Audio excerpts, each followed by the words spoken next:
Hello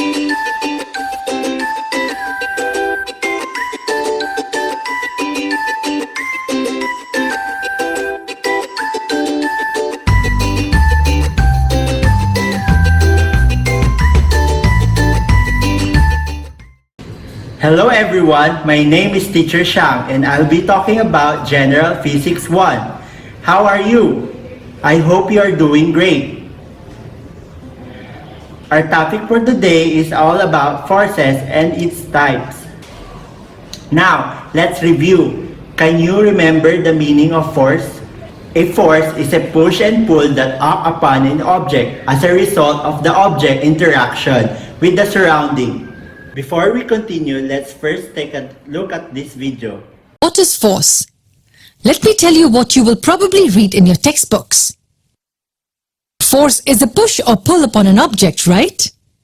Though this cannot be really classified as incorrect, it hardly explains anything about the concept of force. This is what you will assume after reading this definition. You will imagine a stationary object on the ground and someone pushing it or pulling it. Yes, when force is applied, the stationary object will move. But just this does not explain the concept of force entirely. Before we move on to the definition of force, let's clear a few misconceptions about it. Let me ask you a question. This ball is lying at rest on the ground. It's stationary, not moving at all. Is there any force acting on it? Listen to my question carefully. Are there any forces acting on the ball when it is stationary? If your answer was a no, or if you didn't have an answer, it means you don't know the concept of force yet. The answer is yes. There are forces acting on this ball. There is a gravitational force which is trying to pull the ball towards the center of the earth. And the ground is applying an equal force exactly in the opposite direction. This force is called the normal force. Because these two forces are balanced, they do not change the position of an object. The net force acting on the ball is zero. So what does this tell you? Just humans pushing or pulling is not the only kind of force. And just because there are forces acting on an object will not mean the object will move. For the object to move, there has to be some net force. So now let's say a person softly kicks the ball. What happens then? Yes, the position of the ball changes. Why did the position change? It's because there was another magnitude of force acting on it, and this time the forces were not balanced. The ball moved and there was displacement. But hold on, why did the ball stop moving after covering 15 meters? The ball started moving at a pace and then slowly came to a halt. If there's no force from the other side to stop it, how did it stop? Was there a force which stopped it? Yes, it was friction that stopped the ball. While the force you applied was towards the right, the force of friction was towards the left. Let's make it even more interesting. Assume your screen to be a frame of reference in this example. Also assume that this straight horizontal line is a frictionless flow and there's no air resistance. The ball appears from the left of your screen and moving towards the right at a uniform velocity of 2 meters per second. The only two forces acting on the ball are the gravitational and the normal forces which net each other out. In this setting, will the ball ever stop moving? No, it won't. It will continue to move along the same path at the same speed unless there is another external force which acts on it. Here, as the forces are balanced, the ball will continue to move at 2 meters per second. Most people assume that if the object is moving, then there is some net force acting on it, but that's not true. An object will continue to move at uniform velocity even if the net force on it is zero. So there are two things we've learned here. First, if the object is stationary and the net force acting on it is zero, then it will continue to remain at rest. Second, if the object is moving at uniform velocity and the net force acting on it is zero, then it will continue to move at that same uniform velocity.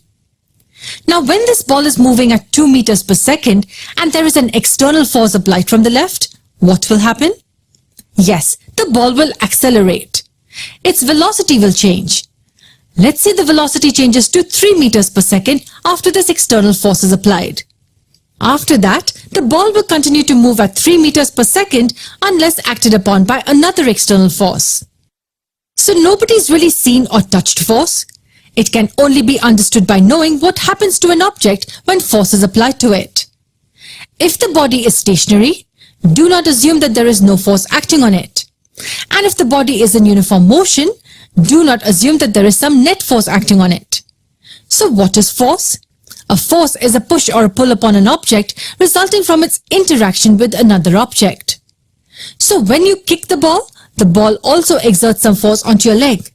But as the force of your kick is stronger, the ball moves to the right. Now you already have an idea on force. This time, let's talk about two major types of force. Number 1, contact force. Contact force is a force acting at the point of contact between two objects against each other. Example: 1. Normal force. Number 2. Tensional force. Number 3. Frictional force. And lastly, air-resistant force. Number 2. Non-contact force. Non-contact force only results when two objects interact without physical contact with each other. Example: number 1, magnetic force. Number 2, electrostatic force. Number 3, gravitational force.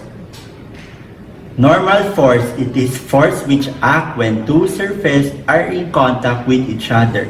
This force is perpendicular to the surface and acts in the direction out of the surface, just like in the illustration.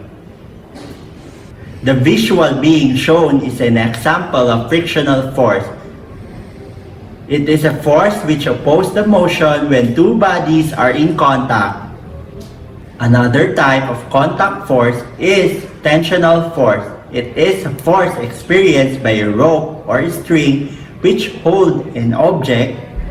It always pull, not push, this tends to stretch or lengthen the object which is applied to. Lastly, the air-resistant force or drag force. It is force exerted by a fluid acting upon a body on an opposite direction, just like when you ride a parachute. Now, let's go to non-contact force, magnetic force. It is attraction and repulsion resulted by putting together the end of the same pole or different pole of a magnetic object. Second, electrostatic force. It is attraction and repulsion resulted by positive and negative charge of a particle. Like charges repel and like charges attract. Lastly, gravitational force. It is force acting between objects due to presence of matter. Now, let's sum it up. A contact force is any force that requires contact to occur. Normal force is called support force. Tensional force is when an object is being stretched, pushed, or pulled. Frictional force is when two objects sliding past each other. Air resistance or drag force is when an object is moving through air experience air resistance. Non-contact force is a force which acts on an object coming physically contact with it. Magnetic force is attraction or repulsion that arises between electrically charged particles because of their motion. Electrostatic force is an attractive and repulsive force between particles are caused due to their electric charges. Gravitational force is a natural phenomenon by which all things with mass or energy. Now, let's have a short test. Choose the letter of the best answer. Number 1, which of the following is non-contact force? Letter A, drag force. Letter B, gravitational force. Letter C, tensional force. Letter D, unbalanced force. The correct answer is letter B, gravitational force. Number 2, which of the following is acting in opposite direction of object in motion? Letter A, tension. Letter B, buoyant. Letter C, friction. Letter D, normal.